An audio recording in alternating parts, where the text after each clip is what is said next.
Hi everybody, I just wanted to do a short video. I hope you can see me. I'm kind of like trying to get the best of the sun. I wanted to have a quick discussion about my psychic development classes and the reptilians. I know this has been a big topic going around on Facebook. So I just want to kind of give everybody a little time to get on that kind of wanted to catch this. Talking about the reptilians. So I'll wait just a minute. All right, great. I have some people on. Awesome. Hi, Thomas. How are you doing? Fabulous. I hope you can see me. I'm kind of like trying to catch the light. It's kind of dark in my room. So I'm in bed.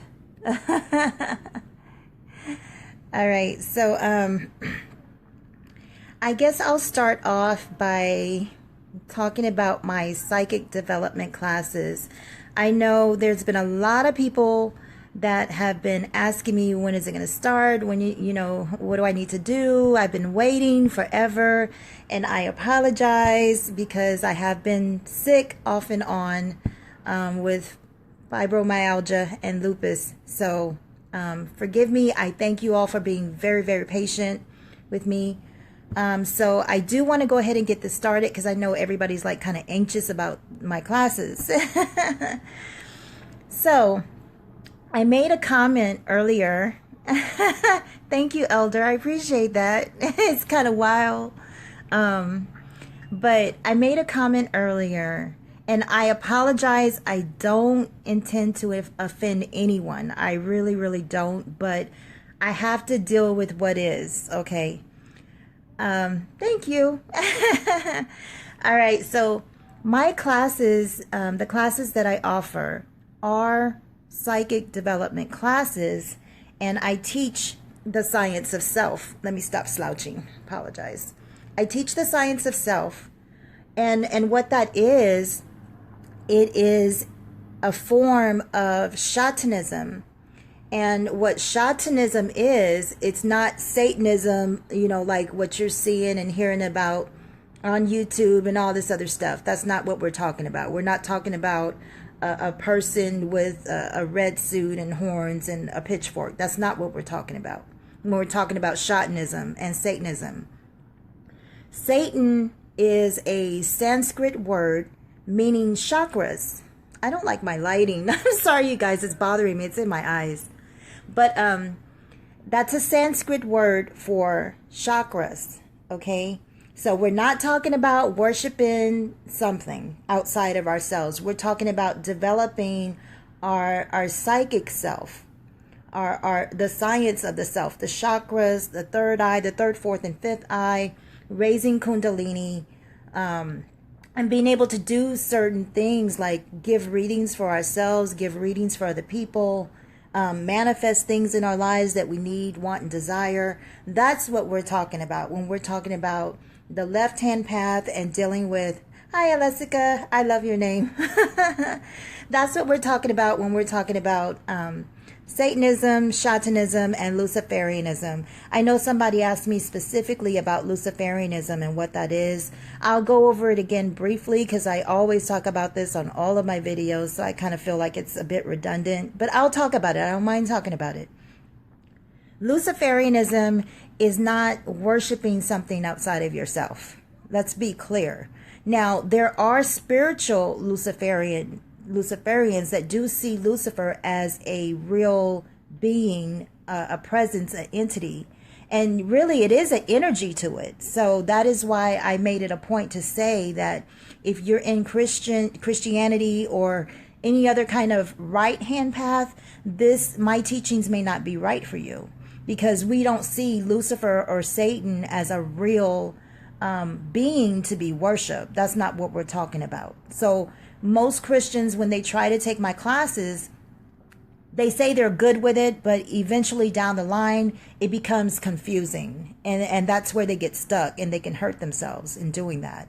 So I just urge, if you're really still stuck in Christianity or any other kind of right hand path, and you're not sure, don't take my classes, because I don't want to waste your time, and I surely don't want you to waste my time, because goodness knows I've wasted a lot of time trying to teach people that are not ready or a right fit for this. Okay, what I teach are the real sciences of self. Okay, there's a lot of stuff online where you can learn how to spin your chakras and open third eye, and and that's cool, but how many of you are really successful in doing that? I know people that have been doing this stuff, reading books and all this stuff for years, and they have not opened their third eye. They still don't know how to meditate properly.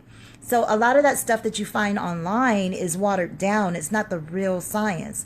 I teach the real science, in which I learned from a teacher that taught me. Okay, some of this stuff can be found online if you know what to look for. If you know what to type in, you can find some of my teachings online. I'm not the only one. I didn't invent this, and my teacher didn't invent this. So it is available online. You just got to know what to look for.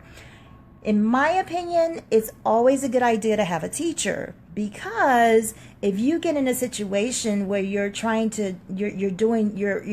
practicing a lesson and you start feeling some weird energy and you don't know what it is, you can call up a teacher and say, hey, this don't feel right to me. And a teacher can tell you, oh, that's cool, that's how you're supposed to feel, or no, stop what you're doing, we'll do something else. So that's why it's important to have a teacher, excuse me. I just had a salad. So anyway, again, with Luciferianism, like I said, there are spiritual Luciferians that believe that Lucifer is a real being and a real entity. For me, Lucifer is an energy. I happen to know that Lucifer is the planet Venus. The planet Venus has always represented love and knowledge. Okay, that's where you get the Roman goddess of love. But we're not into worshiping stuff outside of ourselves, so let's just get rid of all the spookism. Hello, everybody. Let me see. I'm just kind of going over the comments real quick. Thank you. Islam. All right. All right, so thank you, everybody. So again, Shatanism is a Sanskrit word meaning chakras, and that's what we're going to be working with if you take my classes. Many don't realize that, let's just say the ancient Kemites, the Sumerians, they were shot into Shatanism, and people get offended when I say that, but when I point out things, then they're like, oh, I get it. Remember our ancestors in ancient Kemet, they always had the serpent. They didn't worship the serpent, but the serpent has always been a very ancient symbol for wisdom.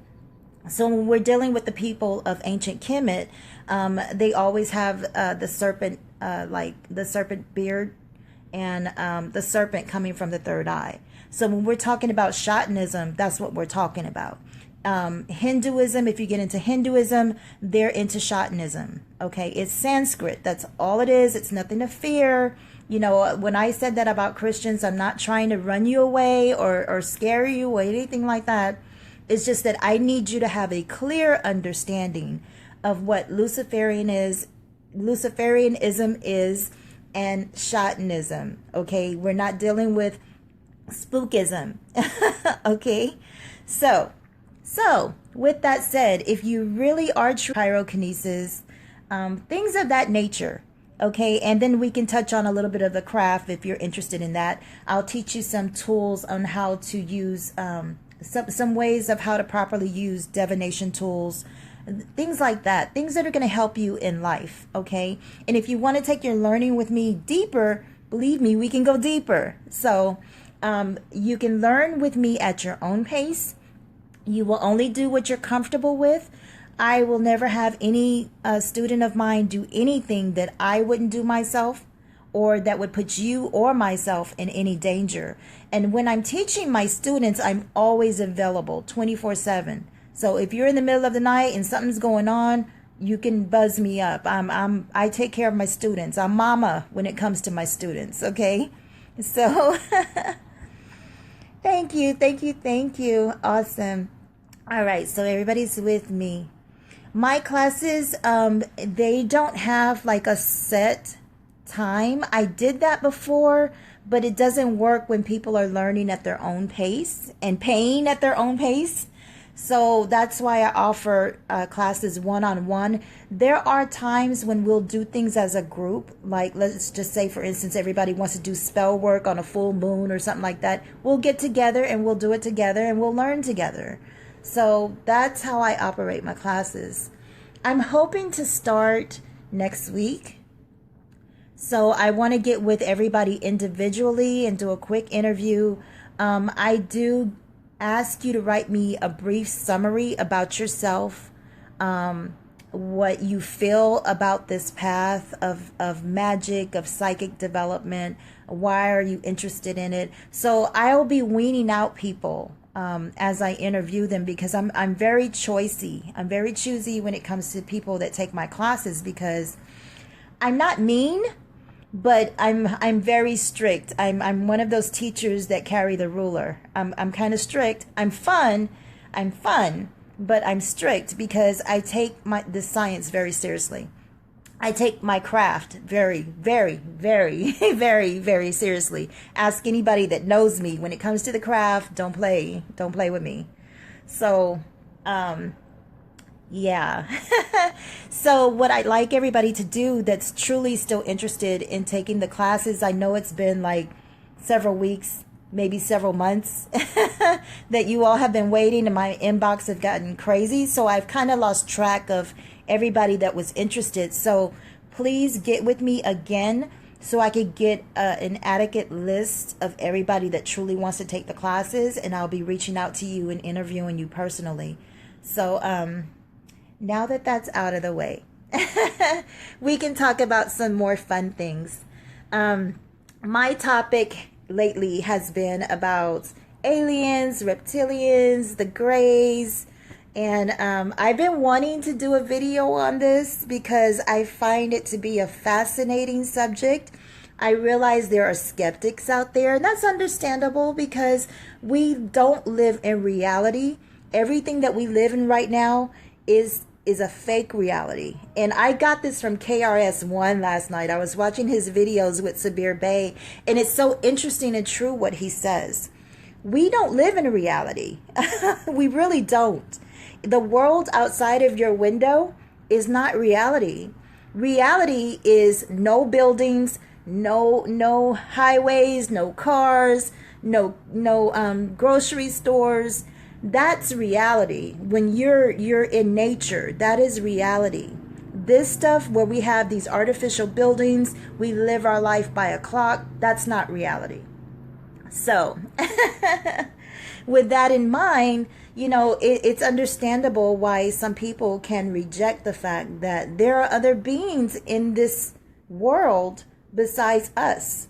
And when I say world, I'm not talking about Earth. Earth is not a world, okay? It's not a world. The world is in your mind. The world is everything that you've absorbed about the universe, all the information you've gathered about the universe, the planets, the cosmos, the stars. That's the world, okay? We're not the only beings in this world. We're not. I mean, I would think if there is a God, you know, that created everything, I do believe in a creator, because this is just impossible to just spring up by itself. So I would think it would be kind of boring just to make one type of being. So I just can't gather around my head around why people think that, you know, we're special, and we are special. We are special. We are envied, you know, amongst the cosmos and the universe, but we're not the only ones. To me, that's just crazy to think that we're the only ones. I could be wrong. I could be wrong, you know, but hey. So anyway, I have had personal experience with other beings, and I get kind of shy when I talk about it. Not shy. I get kind of like, should I talk about this or not? Is it going to make me sound crazy? You know, but y'all are used to my crazy anyway, right? So, yeah. So yeah, I have had some experience with other beings. Specifically growing up, I've had experiences with grays. That was, I feel like, my first experience with beings. I have not personally seen a spaceship, like looking outside. No, that's not true. I have. I have. There are ships. This one particular, a couple of times, me and my son and I, we were drawn to go outside like between 3 and 4 in the morning. It was just like this urge we had to go outside. So we went outside and it was cloudy, and we noticed they had been spraying the sky that day. You know how they do.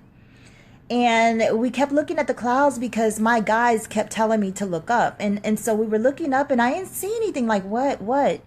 But then all of a sudden, the clouds looked like they were starting to clear. And then you can see like a blue hue, light, a halo in a very large sphere in the sky. And the longer we kept looking at it, the more we could decipher this was a ship.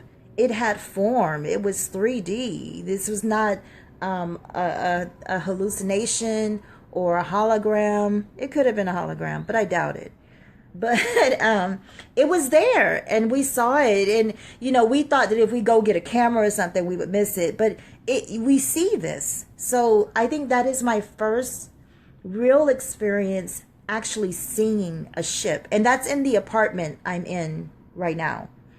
Now, a time before that, we heard a ship in my house. So what happened was, we were sitting in the living room. It was myself, my son, my daughter, my two sons, my three sons. No, my two sons, my daughter. No, my two daughters, my one son, my other son was outside, along with my son's father was outside. They were in the truck because it was storming, and so our electricity was going out, so it was hot, so they wanted to go sit in the truck and get some AC while we suffered in the house. But anyway, we were sitting there, entertaining each other in the storm, and then all of a sudden we heard this ship. It was unmistakable. We heard this ship, and it was so loud. It was really, really loud.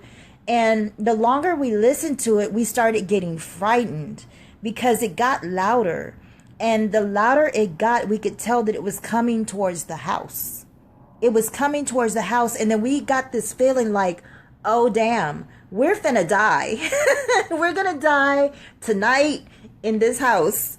Because the way that ship sounded, it sounded like it was headed right to our house, like it was going to crash into the roof. And so we just froze, like, do we run? What do we do? And it's like that feeling like even if we run, it's going to be huge and we're not going to get away, so it was that feeling. That was that time that I heard the ship going to crash into the house. But it seemed like it came close to the house and sort of swooped over it, because it missed us. It didn't hit us. It just sounded like it was. And we ran outside to my other son and my son's father, and they're oblivious. Like, they didn't hear anything. They didn't see anything. They were chilling.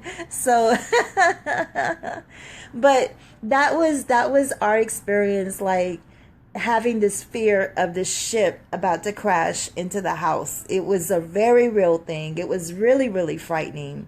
It sounded like it was huge, like nothing I've ever heard before. Like, I've heard planes because I've lived near airports. So, but this was different. It was very, very different. So anyway, another time where, gosh, we've had so many experiences where we have been like just outside and just kind of chilling, and we see so many strange things. That's where I can get into shape-shifting. We've seen shapeshifters, so that's why I know shapeshifters are real. No one has to tell me about it. I know they're real.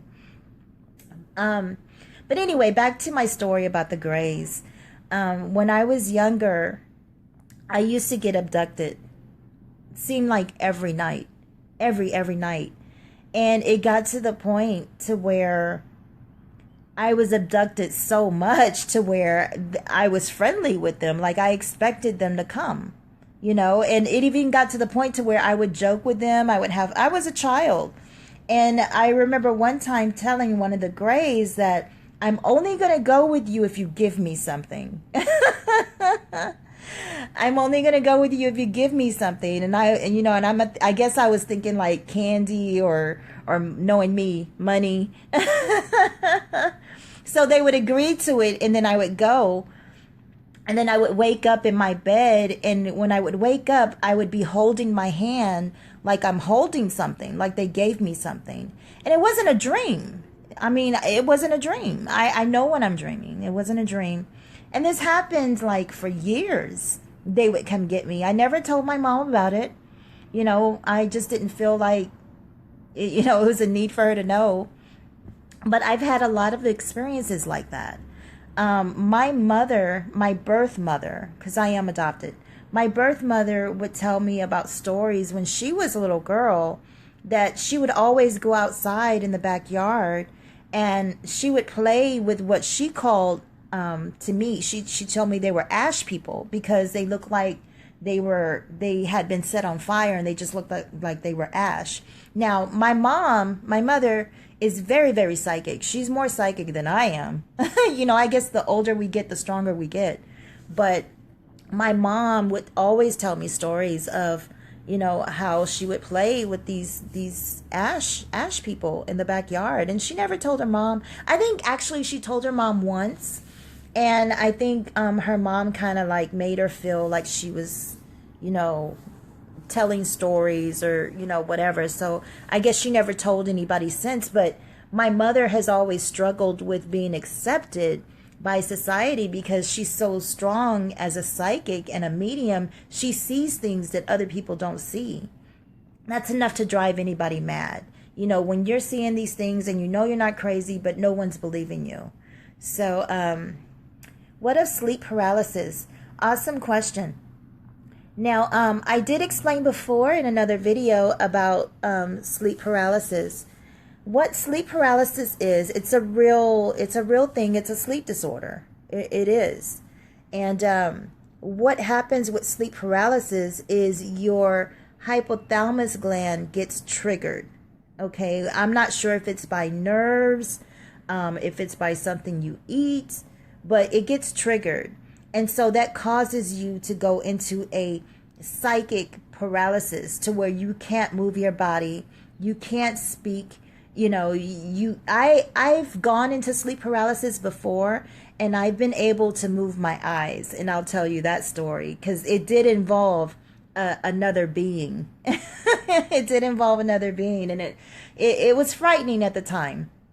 But when it comes to being abducted and alien beings and sleep paralysis and all these other demon-like, and I'm using demons in this situation we're talking about, when it comes to that, what happens, and I'm speaking specifically of grays, okay, because I know grays to do this. I don't know any instances where I've had reptilians do this to me, but I've definitely had grays do this to me, and every time it's been frightening.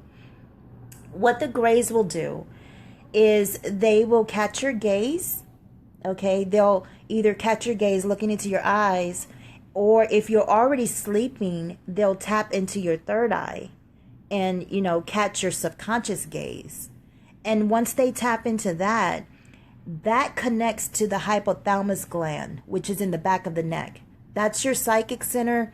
This spot right here holds all your past life memories. So they tap into that. And so when they tap into that psychic center, they trigger sleep paralysis in you so you cannot move.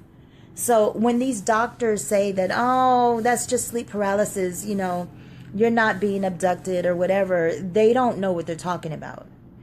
Abduction is a very real thing. It's not symbolic.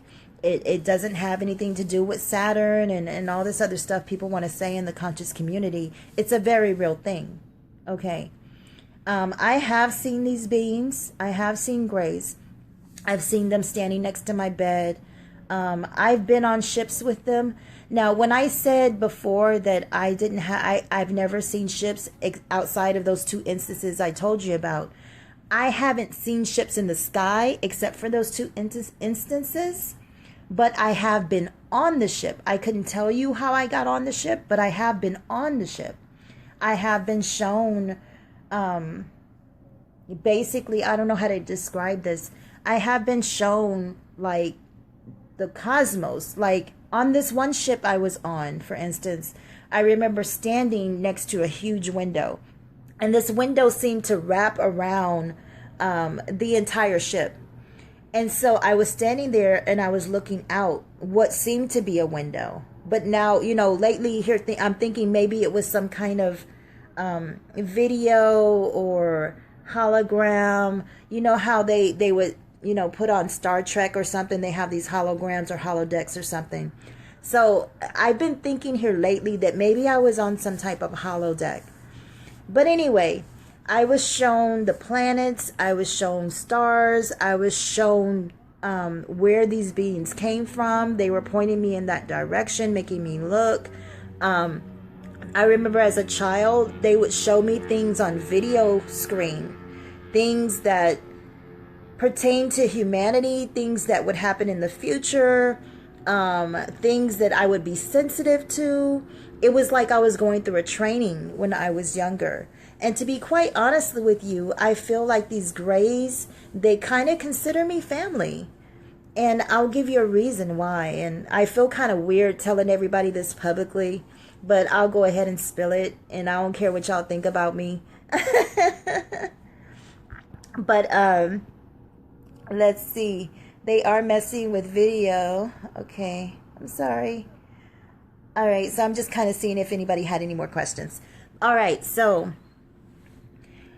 I have 4 hybrid children that are Greys. Only they are not gray in color. They are what we call oranges. They look more fleshy colored, okay? What happened with me is one time, and this happened in my 20s. There was a whole big thing in my 20s. I was having all kinds of female problems, back cramping, I mean bad, where I couldn't lay down, I couldn't stand, no medicine would help me. My mother would cry because she didn't know how to help me. They were bad. And now that I know more, I realize it's because they were messing with me. They were messing with my body, messing up my body, and it was causing me pain. But anyway, I remember one time in my 20s, before I had my oldest son, my stomach started getting bigger, and I stopped having my cycle for about 3 months. Okay, so I'm thinking I must be pregnant. So I went to the doctor finally. You know, sometimes in your 20s, you get kind of lazy and you feel like it's not important. Finally, I went to the doctor and they took a pregnancy test. The pregnancy test came up positive. But when the doctor examined me, there was no baby. But I hadn't had a cycle in 3 months and I was bigger. There was no baby. So, when about 6 months, like I still didn't get a cycle. 6 months later, I got a cycle and it was bad. And my stomach went down. Okay. So now that I'm looking back, now that I know more about what they do and how they operate, I realized at that time I was carrying a hybrid child. Okay. Because I have 4. So they had been doing this to me like from my teenage years when I started having a cycle, all the way well into my 20s, my late 20s, even after I had my son. So what happened was in my late 20s, I was laying in bed and I was laying with one of my partner. And I saw this being, like I was in that sleep state where you're not quite asleep, but you're dozing off to sleep. And I felt this being over me. And then I couldn't move. I could barely move at first. And then all of a sudden I could not move. And I was like, oh my gosh, not again. I thought I was over this. You know, I was so upset because I didn't want this to be happening to me again. I thought I was over this. So I couldn't move, but I could move my eyes. And so I opened my eyes and I saw this being hovering over me. Okay. This being looked like he was like a cross between a gray and a praying mantis. He looked very skeletal. He looks big head like a gray, except he wasn't gray in color. And he was fighting me because he wanted to enter my body, maybe to have another baby with me. And I wouldn't let it. I was like, you know what? No, y'all don't know boundaries, and you're gonna learn today. You're not gonna mess with me today. So he kind of fell back and was like surprised, and it was like he was putting thoughts in my head, like, don't you remember me? Like, it was like in his head he thought I was his wife or something, because I guess he had been messing with me for so long, since childhood. I just didn't realize it. I'm getting chills. Anyway, I hate talking about them. Anyway, so what he did is he got into my head and he showed me my children. He showed me, like, I was in this room and there was like this glass, you know, sort of like you're in a hospital and there's the glass you can see outside into the hallway. So I looked through this window and I saw these other beings standing there. But I got the sense that they weren't older, they were younger. And one was, I would say he had to been like 12, and then another one had to been like 8. Another one was like 6, and the other one was like 4. They were children. And I was looking at them and they looked at me, and then all of a sudden they had this huge smile. It was so crazy. It was like they had this huge smile on their face, and I could hear them calling me like mother. Like, I knew, it's like a mother knows their children. I knew they were my children. And so that, like, after that I relaxed, and then he left me alone. And I haven't experienced him since. I just think that he wanted to show me that I have children, you know, that are not quite human. So that's all I'll say about that.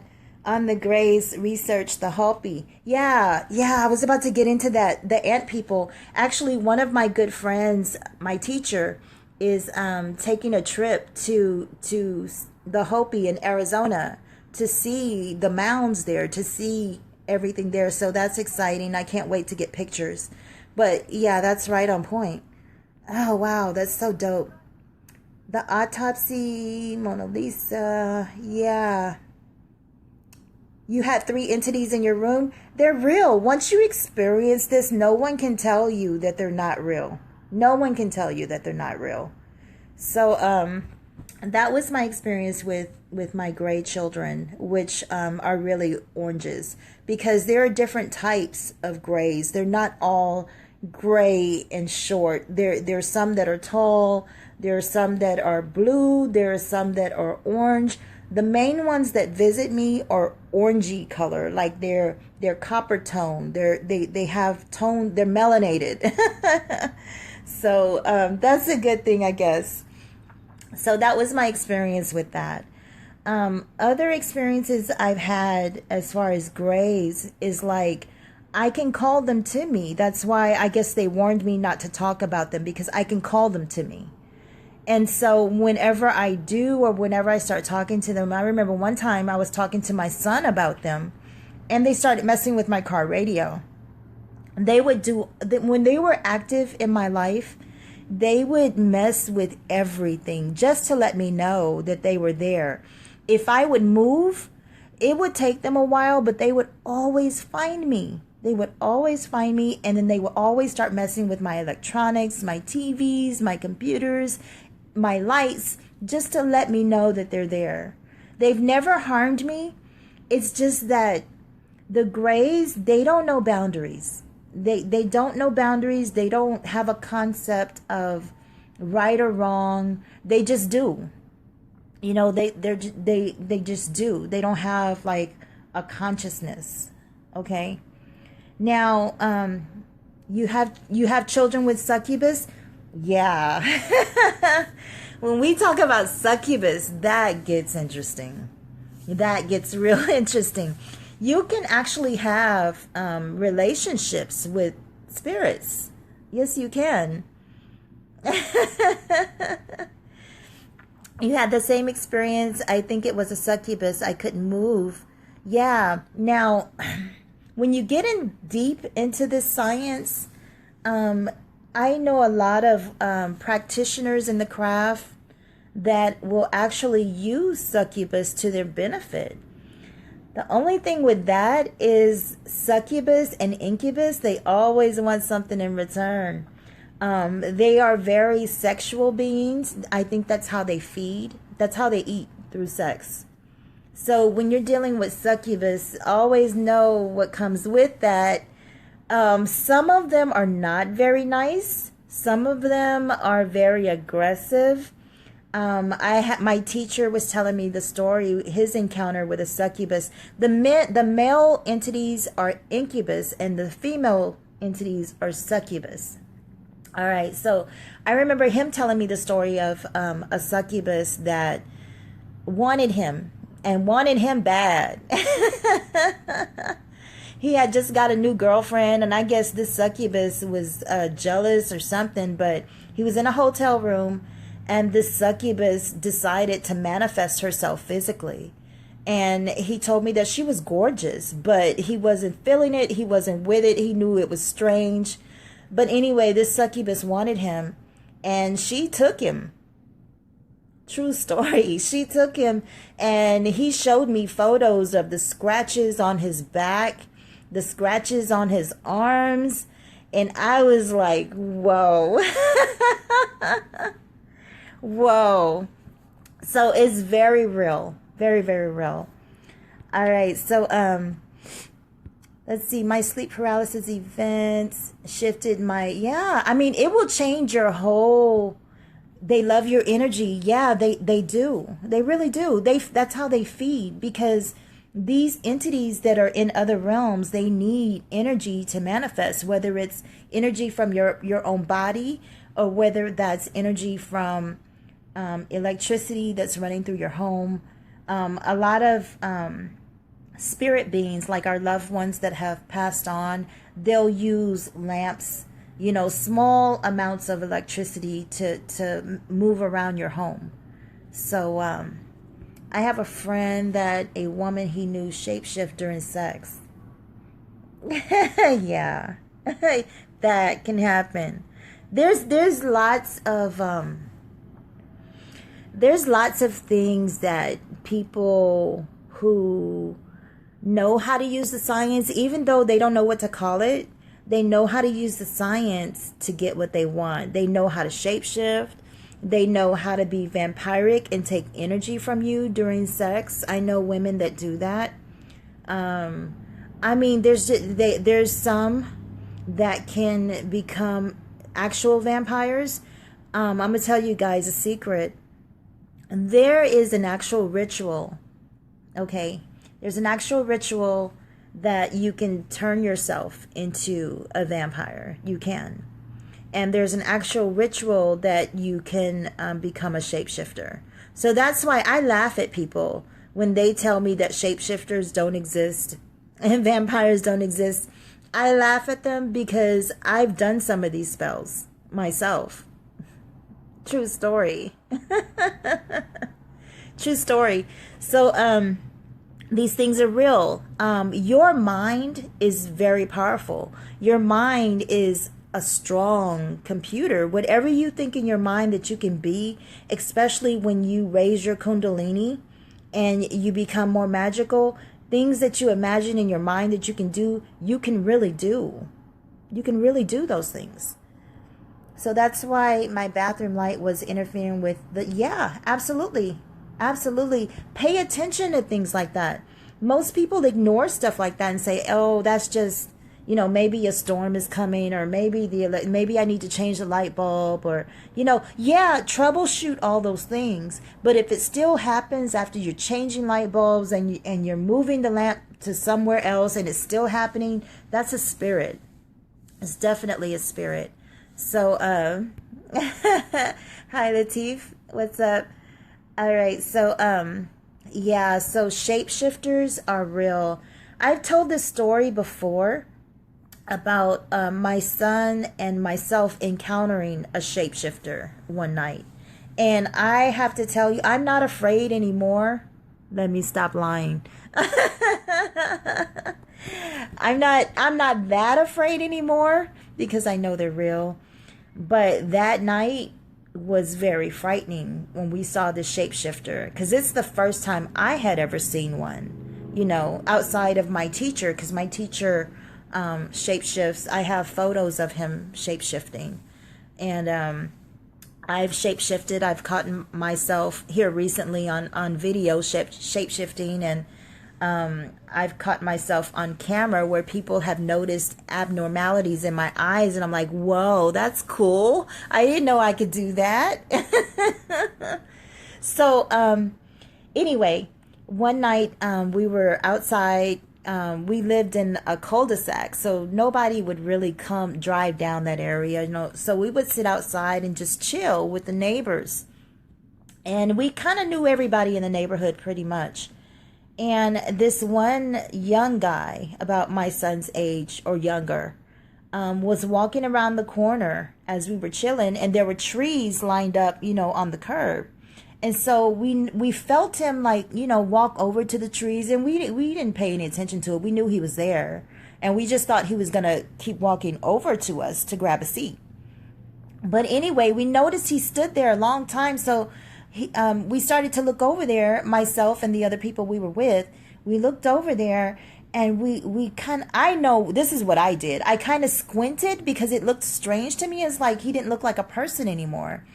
And then, my brain caught up to my mind, and then my brain said, wait a minute, that's an animal. What I saw and what my son saw and what everybody else sitting there saw, it was at least 3 other people. We saw a black panther. He looks like a large black panther with fur, with yellow eyes, and the whole bit. Like I could hear his, how animals make that noise in their throat. I could hear it. And so the longer I looked, because I was like telling myself, I know I'm not seeing an animal because this person was just standing there. So my mind was trying to reason what was going on, but then my brain was like, you better run. My brain was like, you better run. But me and my son looked at each other, and then we looked back at that thing, and then we looked at each other again, and it was like this feeling like, do I run or do I sit here? Because if I run, it's going to chase me, and I'm not that fast. Okay? But if I sit here, it's going to get me. So me and my son had the same exact feeling because we talked about it after, the guy came over here. But let me tell you what happened. Anyway, he was standing there and looking like this Black Panther, and then all of a sudden he stood up, and it wasn't like a normal human being stand up. It was like he rolled up from his back. He rolled up and stood up. And as he did this, he changed like instantly from animal form to human form. His name was Isaiah. He had red hair. He changed from animal form to human form. And that was right at the moment I was about to get up and run. I was like, forget it. I'm going to run, grab my babies. I'm going to run. So, but anyway, he started walking over to us, and he was like, hey guys, what's up? And we were looking at him like, what you mean, what's up? But to this day, we have not mentioned it to him. We have not asked him about it. We have not brought it up. But we all saw him shapeshift. We all saw him roll up from being on all fours to standing on 2 in human form. So I'm a believer. I'm more than a believer. I'm a knower. No one can tell me nothing. I know for a fact shapeshifters are real. The creepy thing about that neighborhood is, now that we know, and it was on the news, that entire neighborhood is full of shapeshifters. True story. True story. I promise you.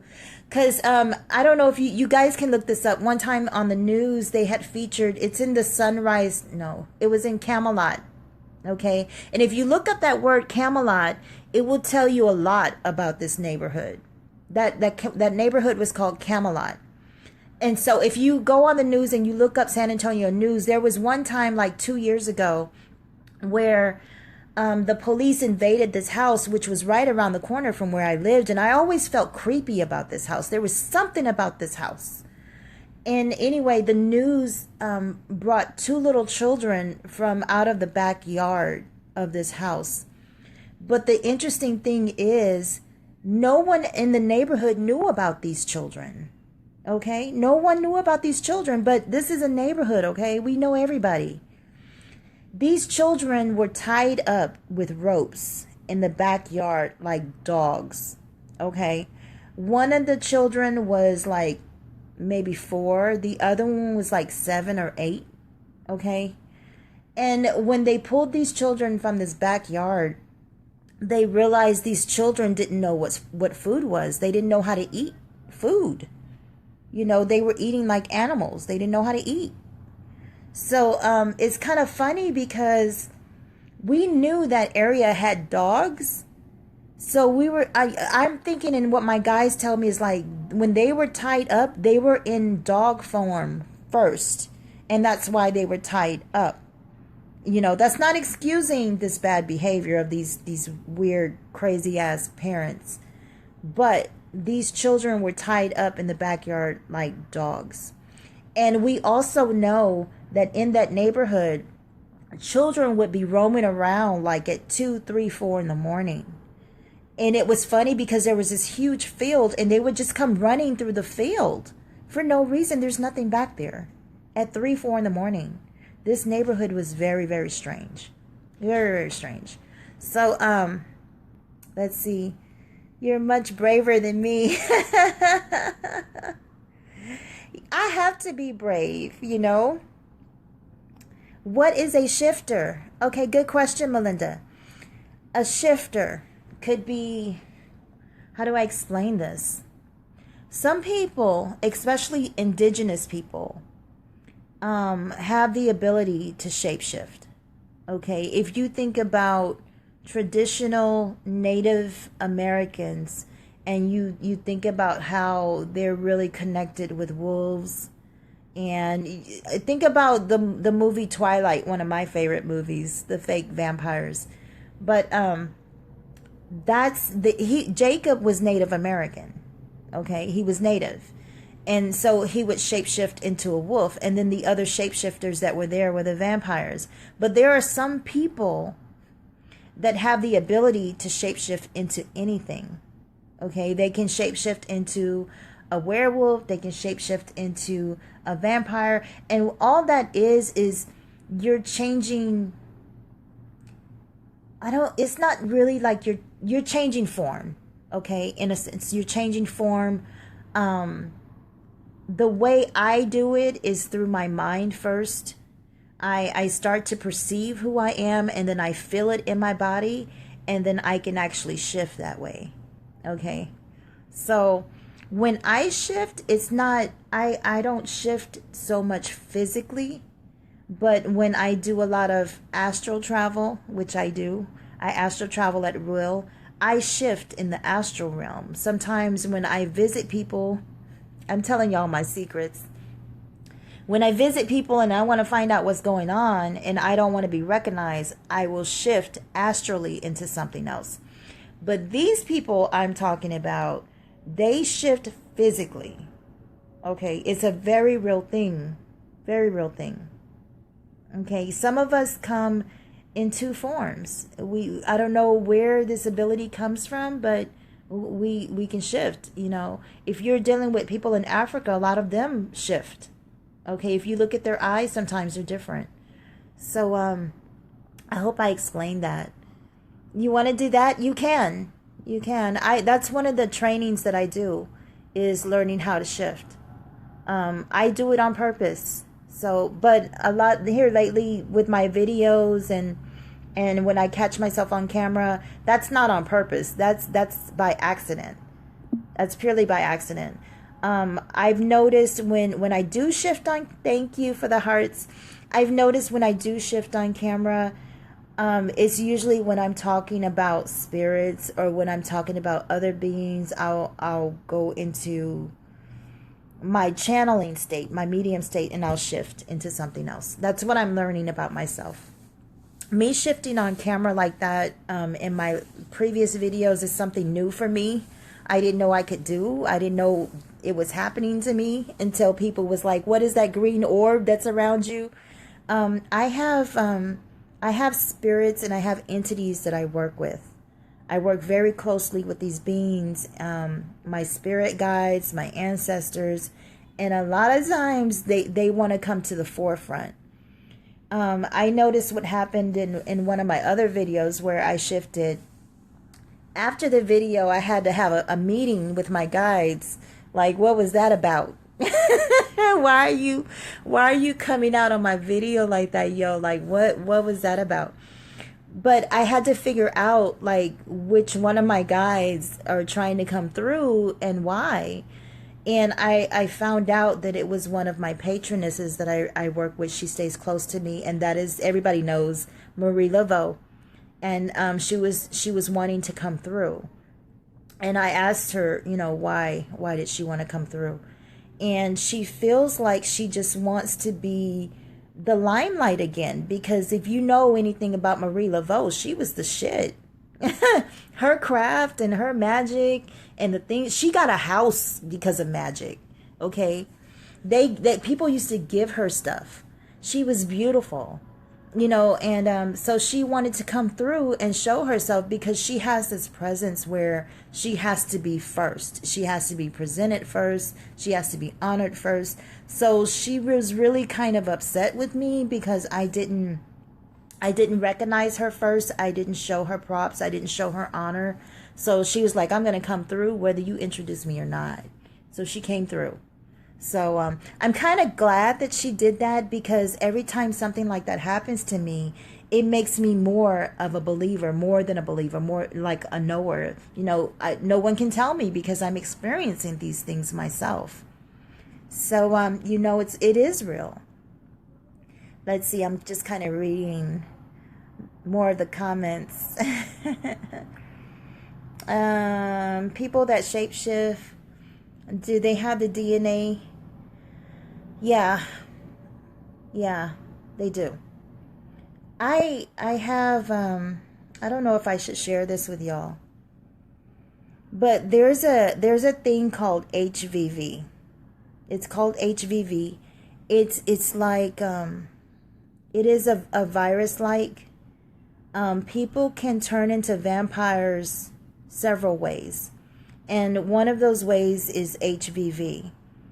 HVV, when I'm learning about HVV, it has a lot of lupus-like symptoms. Okay, and that's all I'll say about that. I did do a vampire ritual. Not years ago, a couple of years ago, I did a vampire ritual.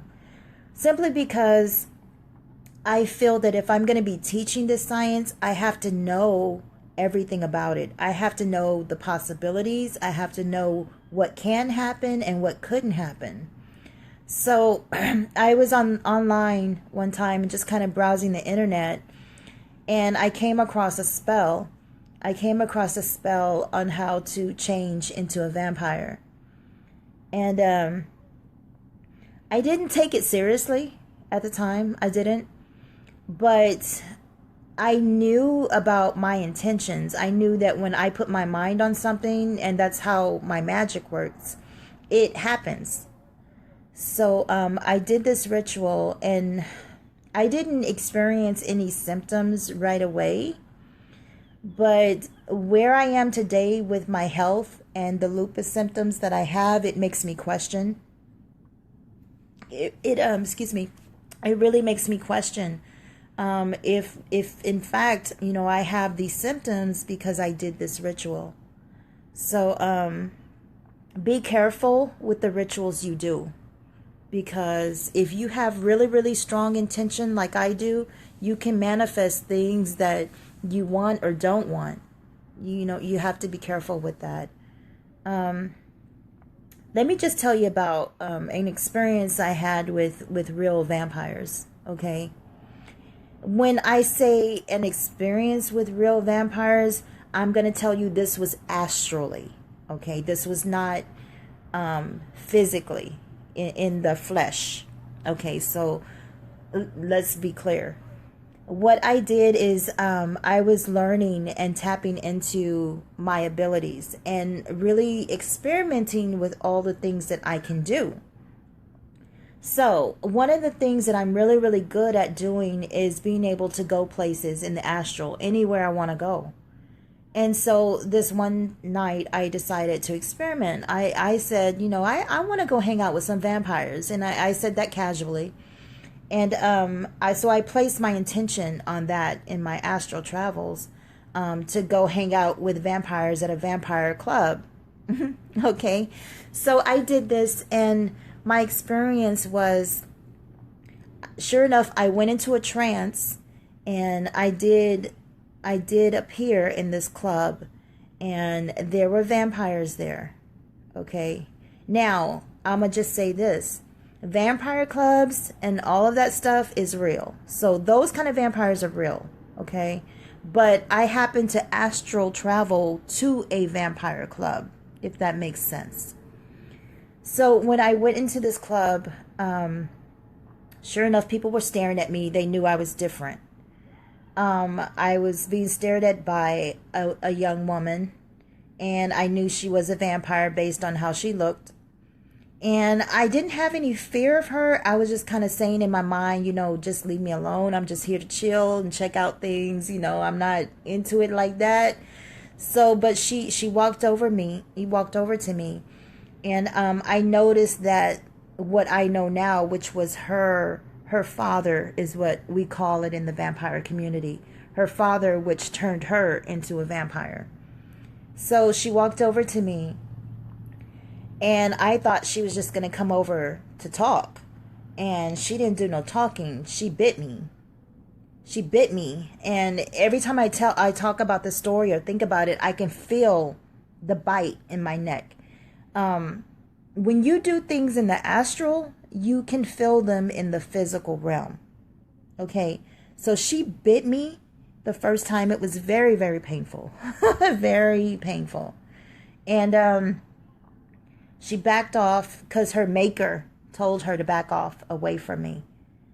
And I called on my goddess. I called on Goddess Selene to get me out of there. Because at that point, I was like, oh, shit. I got myself into some shit. I need to get out of here. I need to go back home. I need to be safe in my bed. Like, I was just playing.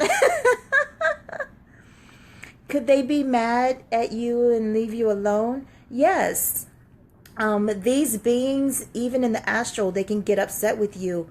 Like I said, Marie Laveau, at that night when I shapeshifted on camera, she was very upset. I'm not going to tell you what she said to me, but it hurt my feelings. And I apologized to her, but she was very upset that she felt like, you mean to tell me I work with you, I do all this stuff for you, and you're not gonna pay homage to me, you're not gonna mention me, you're not gonna. And I didn't even think about it. But yeah, spirits do get upset. They really do. So anyway, this vampire in the astral, she bit me twice. She bit me again right before I left. And so when I came back to myself out of trance, I was trying to get rid of the effects of the bite because it was painful. I was in pain. It hurt.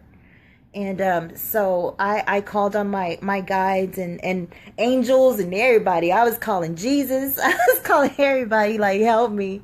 But so the pain went away, and I got out of that trance state, and, you know, I came back to myself, and the pain went away.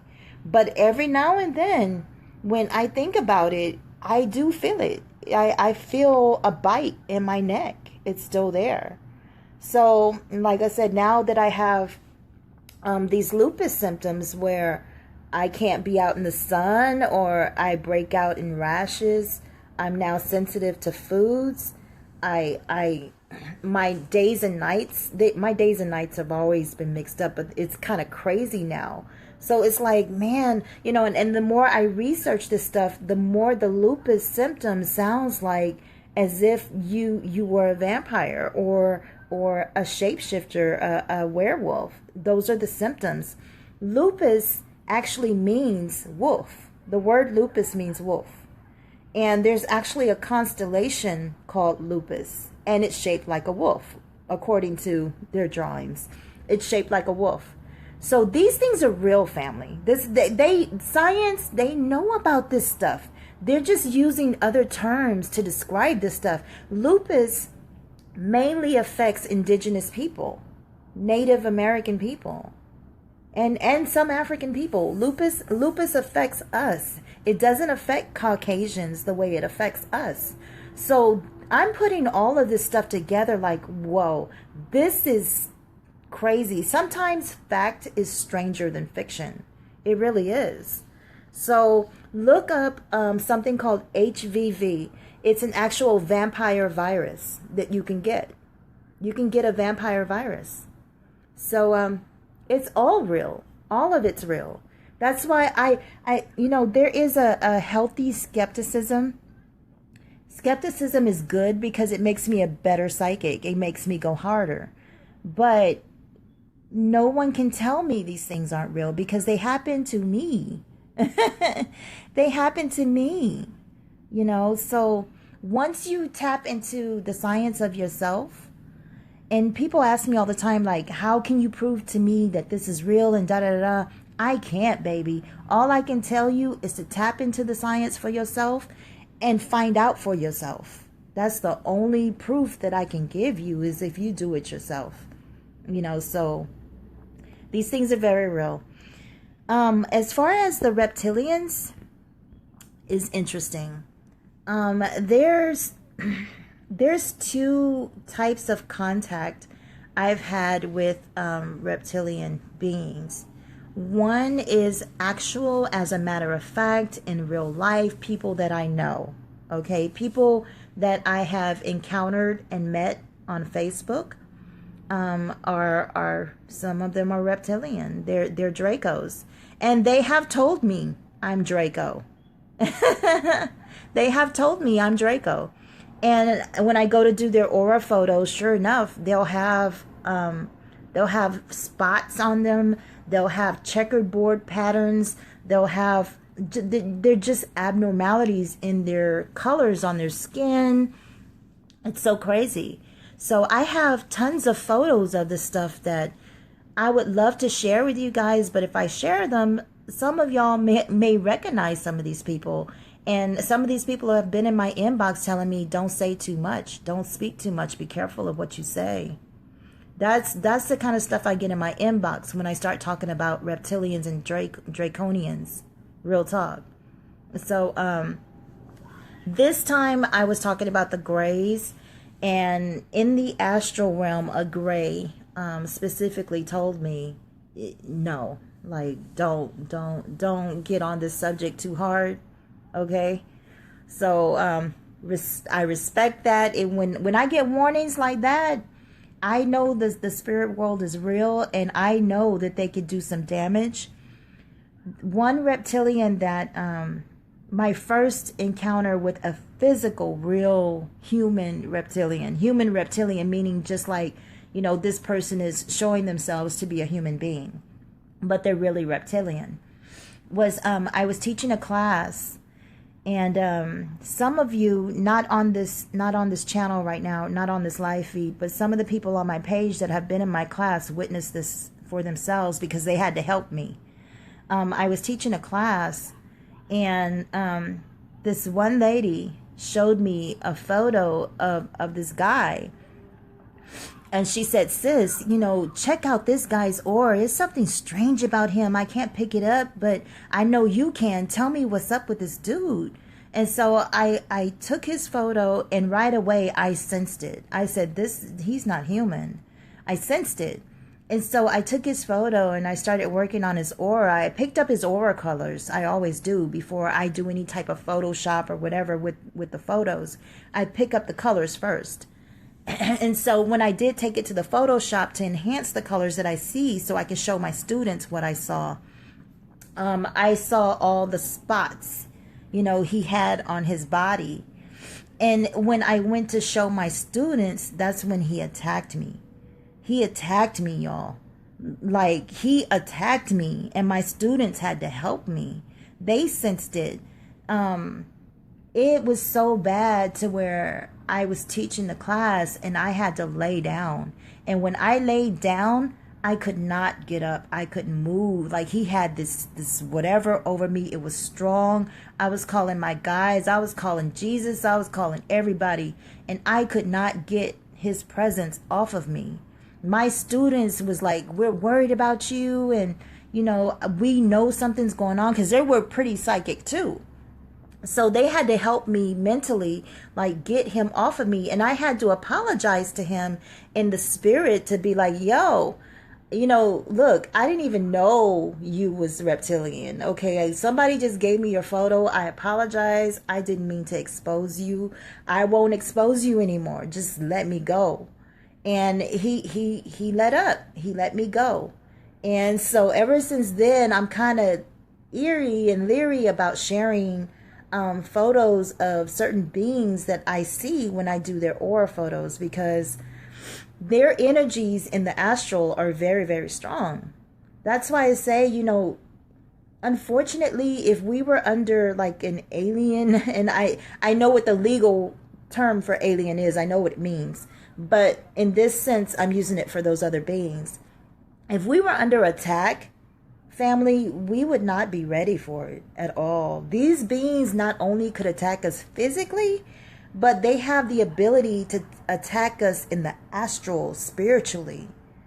And I feel like that's how some of them enter into people. Normal human beings, they can enter into people. These people that leave themselves open and are very negative in their lives, they leave themselves open for demonic presence, and these reptilian beings, because not all of them are nice.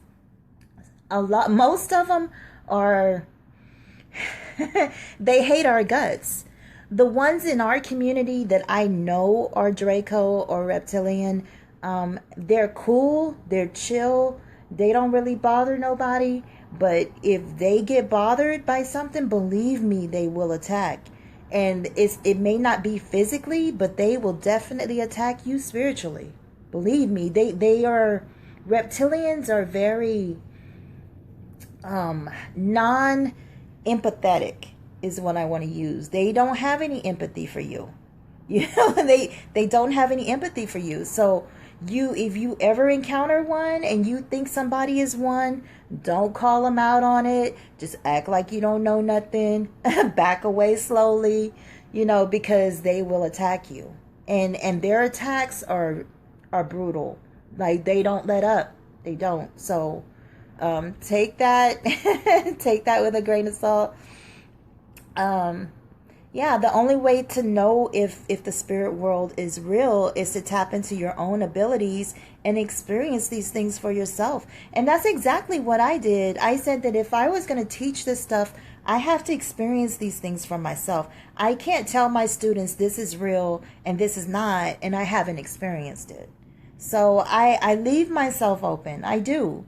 And my best friend, Troy Perot, always gets after me because I tell people my business and I leave myself open for attacks. I do. And I leave myself open as psychically as a medium for attacks. And I don't mean to. It's just that a lot of times I forget to shield myself. I forget to close my spiritual doors after I contact a spirit, and I go into a lot of pain and I start getting headaches, and then I'll realize, oh, I just did a reading and I didn't close that door. So your lower level beings are like that. Yeah, they will attack if you don't approach these spirits. Even when you're dealing with like the Orishas, our African gods and goddesses, if you don't approach these spirits the right way, these energies the right way, they can get offended. Yeah, especially if you promise them something and you don't fulfill that promise, they do get offended and they can make your life miserable. They really can. Now, another way I've encountered, reptilians is in the astral, other than that situation. I do channeling because I'm a medium, so I'm able to pull spirits to me and beings to me and communicate with them, and they can communicate with me. So I'm in constant contact with a reptilian being. He's very friendly, very, very friendly. I can't pronounce his name, so I call him Chris, and he's cool with that. So I call him Chris, and he tells me a lot. He tells me a lot about the reptilian agendas, why they're here, how they got here, how they feel about us, what their plans are. They tell me a lot. So one of the things I want to share with you, several things I want to share with you about them.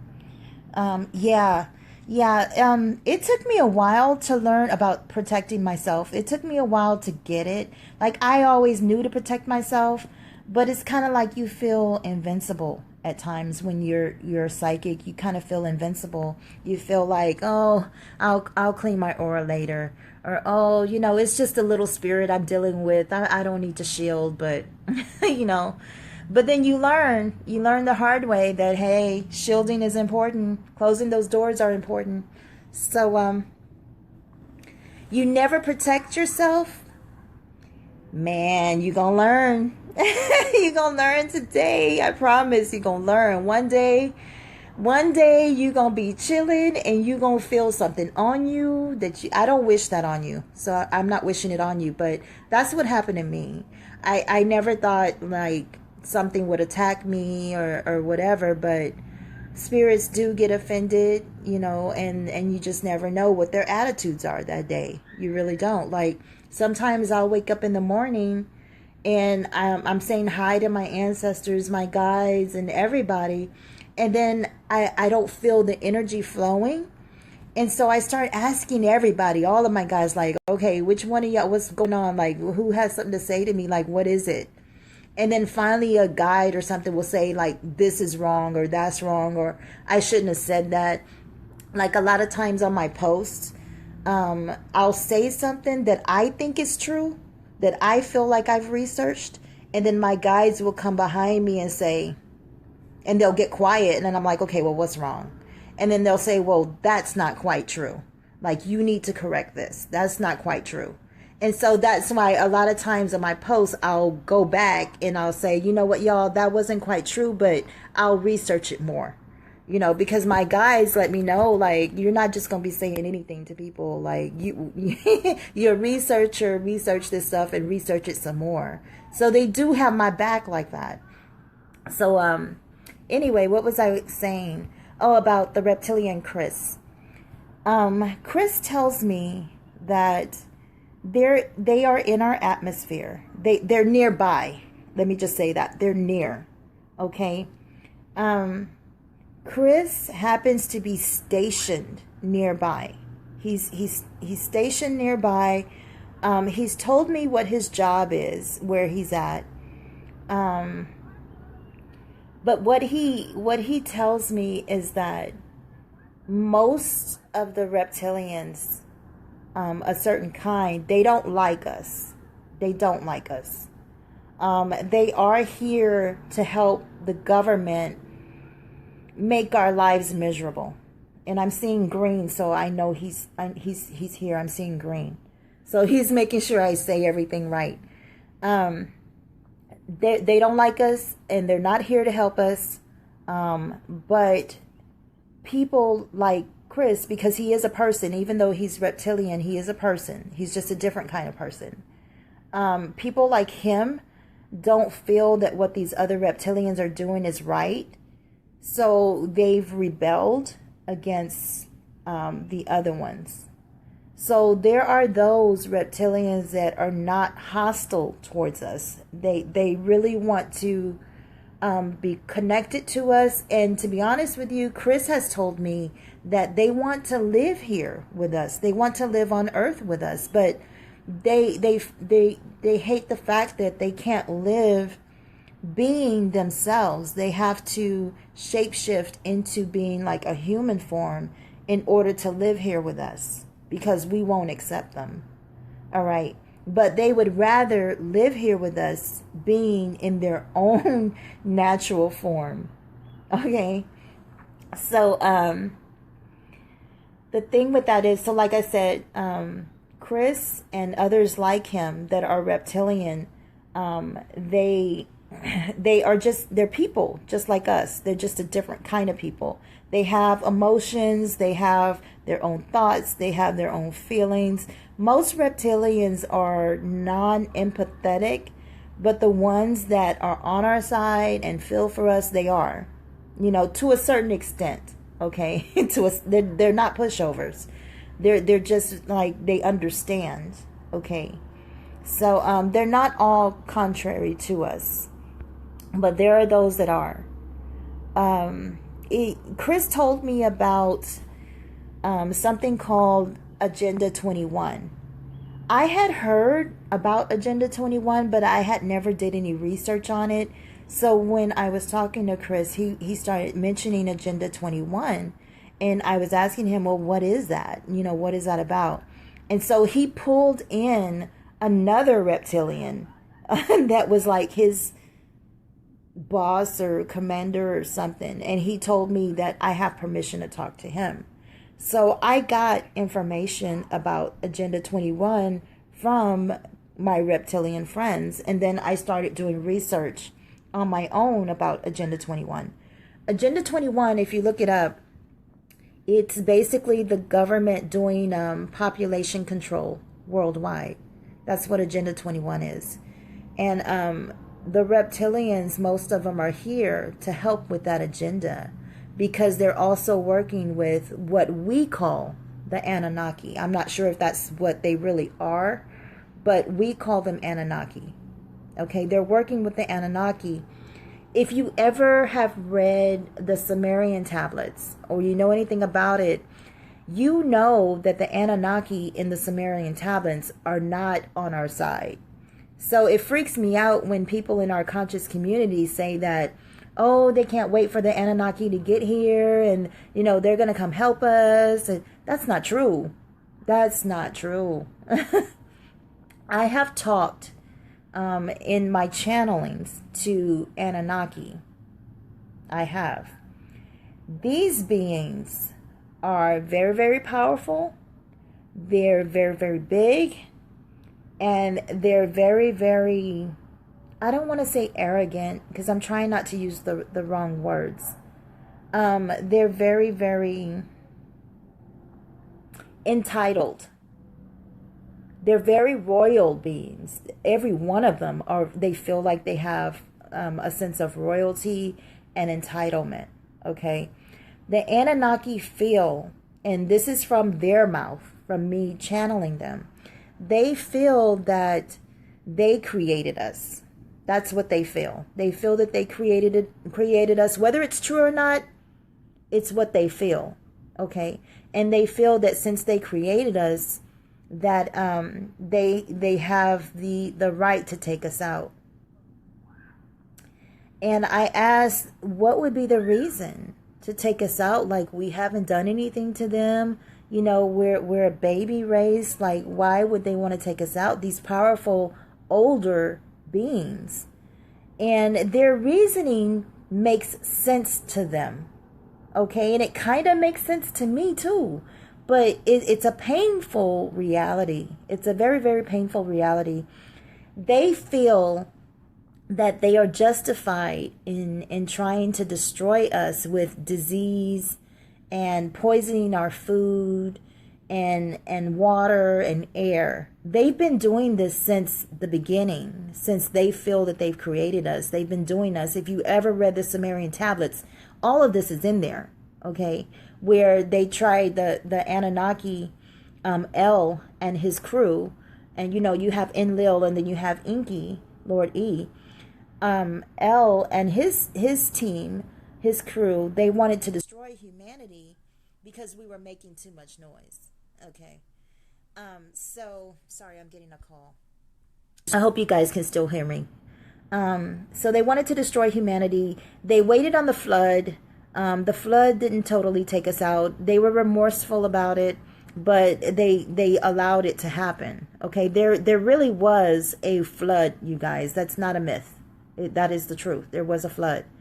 When the flood didn't take us all out, they decided to start poisoning the oxygen, poisoning the air, and then they started poisoning the water, and then they started creating diseases. So this is why you have some government people creating diseases, because they work for the Anunaki.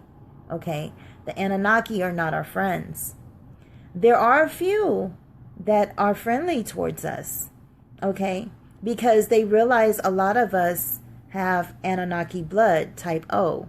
So just like Inky, Lord E, in the Sumerian myth, or we say it's a myth, but every myth has some truth behind it.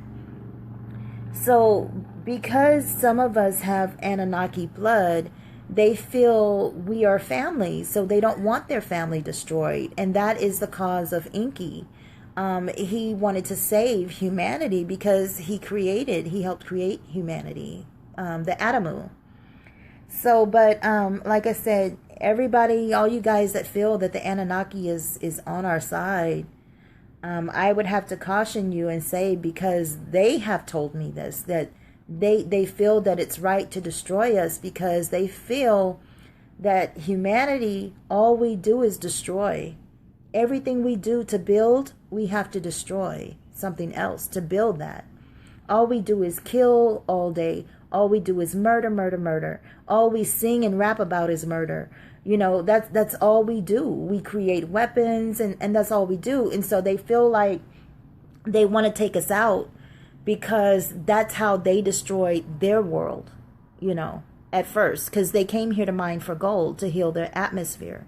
So they'd rather take us out than have us go through the same thing that they went through. So they feel justified in creating diseases and stuff like this to take us out. Okay? I hope that makes sense to y'all. But like I said, there are some, you can't put everybody in a box, just like you can't put us all in a box. We all have our own views. So there are some that are on our side that don't want to see us destroyed. So this is the major imbalance that we have on this planet. We have some beings here that want to see us gone, but then we have some here that want to show us the way, that want to help us learn a better way. And we don't get it. We're steady trying to live in a false reality, and deny their presence, deny all this other stuff, and we're oblivious to what the governments are doing. I mean, we have knowledge of it. We know there's something wrong, but we don't really know why. And this is the reason why, because from the beginning they felt like they wanted to destroy us. So y'all do some research on that and draw your own conclusions. Look up the Sumerian tablets, get into it. It's lengthy. The text can get complicated. But I find that also if you read the tablets, you listen to some YouTube videos, they have some great audios on it. You can get into the science of it. And it's really sobering, because a lot of what's in those tablets is happening today.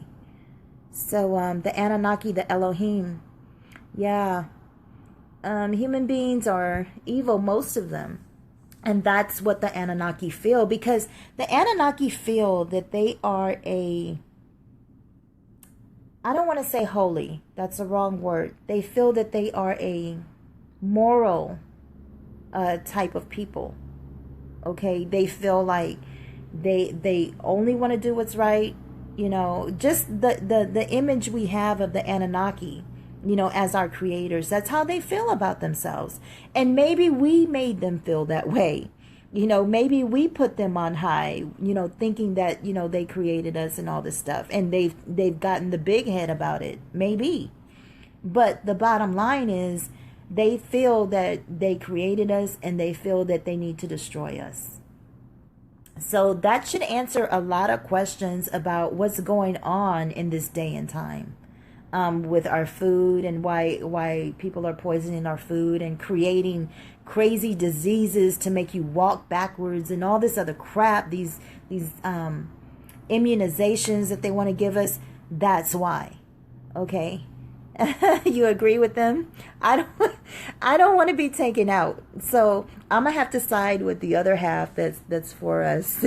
But it's true. I mean, we can't deny it. We cannot deny and say that what the Anunaki is saying is not true, because it is. And that's how they see it. They see that, they feel that to allow us to exist and live would be immoral, because we do so much damage to ourselves and to the planet. So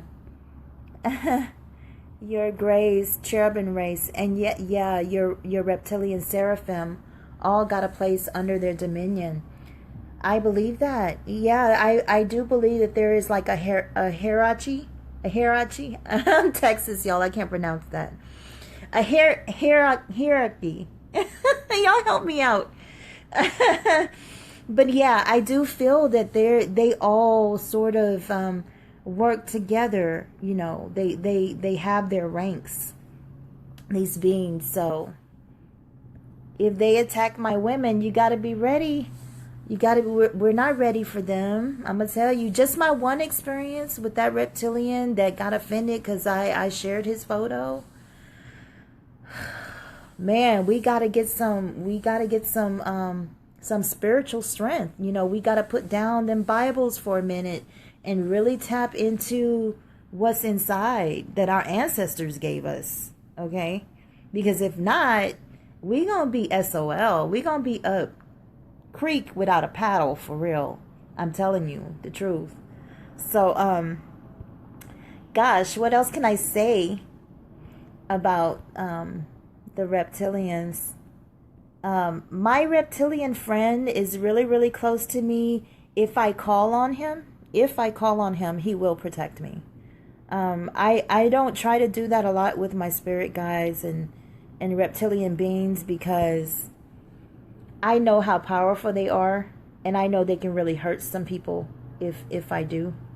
So all you skeptics out there, I don't know what to tell y'all. I really don't know what to tell you. I mean, maybe you feel that what's going on in our world is normal. All these diseases that are being created, maybe you think that's just the way it's supposed to be. I don't know what y'all thinking, but I can't get stuck on stupid. I'm sorry, I can't get stuck on stupid. Once the spirit shows me something, I'm going with that, because I've realized that spirit is more true than anything that anybody has, could say to me. So, like I said, once I've experienced something for myself, I'm not finna be stuck on stupid. I'm not finna deny it. I'm not finna sugarcoat it or say this didn't happen or that didn't happen. I'm gonna take it for what it is, because this reality we live in is not reality. It's not reality. Like I said, reality is being with the animals, no expressways, no cell phones, being in the trees, having to hunt for food instead of going to a store. That's reality. This that we created, these grocery stores, these restaurants, our apartments, the highways, these cars, that's a false reality. Anything that we created is a false reality. So we don't live in reality. We really don't live in reality. So to deny all this other stuff and say, oh, that's not reality, y'all tripping. Y'all are tripping. So I hope this video has been informative. I don't know what else I could say. Are all reptilian carnivores? No, they're not. The ones I know are vegetarian. They're vegetarian or strict vegan. The reason being is because they don't like the way humans smell. They don't like it grosses them out. It's like how we feel about animals being killed, the way they're being killed for food. You know, it grosses us out to think about it. And that's how most of them are. Now, there are the vampiric type of reptilians. And that's where we get into the queen and her lizard family. You know, they're a different type. You know, they're still from the reticuli star system, but they're a different type. There are different types of reptilian species, just like we are Nagas, most of us, we're serpent people. But we're still reptilian, but we're not lizards, okay? So there's a difference. But there are some of us that are Draco, that are from the reticuli star system, okay? So you can't put all reptilians in a box. I know that sounds strange, but you can't. You can't judge. You have to judge people by the context of their character, even reptilians. So, but I do believe that the lizards that they are the ones that are in power right now. I do believe that they are vampiric.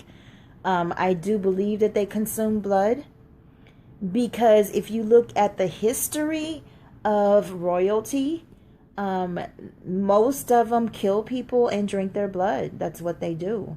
So I wouldn't put it past them that they're not into cannibalism, that they don't take people in the castle and have a slaughterhouse in there. So that's just my, you know, I think I'm an intelligent person, and I think I can add up 1 and 1. So it just adds up for me. You know, when you think of, what is that one queen that would bathe in people's blood and would drink their blood because she thought it would make her young, keep her young and beautiful? That's what they do. That is what royalty do. So I wouldn't put it past them. I mean, it's all in the history books. So I wouldn't put it past what they do. Blood rituals. Life is in the blood. I'm going to go scripture with y'all. The Bible will tell you life is in the blood, and that's a true story. So right now, I'm going to leave y'all with this because my phone is going to die. Right now, what these celebrities are doing, they are going to certain clinics and stuff, you know, and they're getting infant blood pumped into their systems to keep them young. They're doing this to people with Alzheimer's. They're doing this to people that are in certain blood cancers and stuff like that. They are putting infant blood, like vampires. They're putting blood into these people to make them young again, to rejuvenate them. This is a real science they're doing. So y'all can't tell me what people won't do. You can't tell me what people won't do. I'm convinced. You know, there are cannibals out there. There are people that drink blood. There are vampires in the vampire community. They're not what I call real vampires. These people are the type of vampires, they watch movies and they want to drink people's blood. These people really believe that drinking blood is going to make them immortal.